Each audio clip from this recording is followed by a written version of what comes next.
चौधरी साहब, आप ख़ुद भी ओवरसीज़ पाकिस्तानी रहे हैं और पाकिस्तानी ओवरसीज़ पाकिस्तानियों के साथ आपका मेरे ख्याल में सबसे ज़्यादा जो है ना एक ताल्लुक़ है, एक रिश्ता है। तकरीबन 5 लाख से ज़्यादा फॉलोअर तो आपके जो है ना वो सोशल मीडिया पे मौजूद हैं ओवरसीज़ पाकिस्तानी।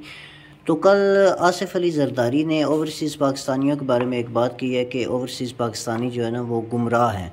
तो इस बारे में आप क्या कहना चाहेंगे?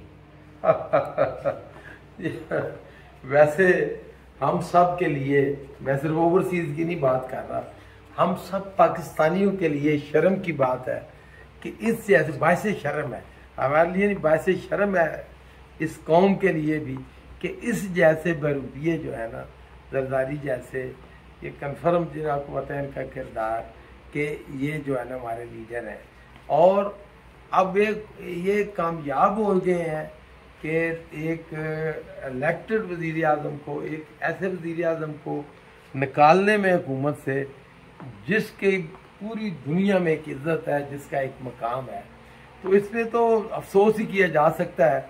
वैसे मैं तो ओवरसीज़ पाकिस्तानियों को मोहसिनीन पाकिस्तान कहता हूँ।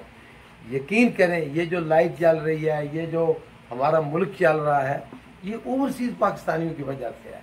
आप देखें, नहीं तो क्या हाल हो जाए मुल्क का। ये 32 बिलियन डॉलर से ज़्यादा ओवरसीज़ पाकिस्तानी भेजते हैं, ना भी भेजें तो जितनी मोहब्बत, जितनी अवेयरनेस, जितना अच्छा रोल ओवरसीज़ पाकिस्तानी पाकिस्तान के लिए कर रहे हैं, शायद ही कोई पाकिस्तानी ऐसा रोल अदा कर रहा हो।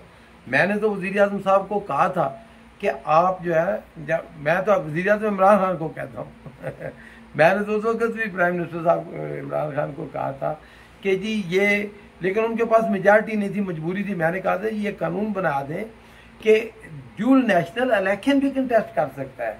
देखिए हमारे कितने और मेरे कज़न हैं, वो यूरोपियन पार्लियामेंट के मेंबर हैं, वो यूके के बहुत ज़्यादा मिनिस्टर बन के यूरोप में। तो अब दुनिया में इस तरह की चीज़ें तो नहीं चल सकती हैं कि आप दुनिया से कट के गुजारा करें।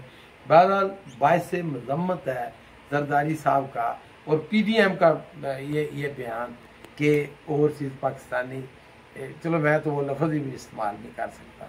बहुत शुक्रिया आपका।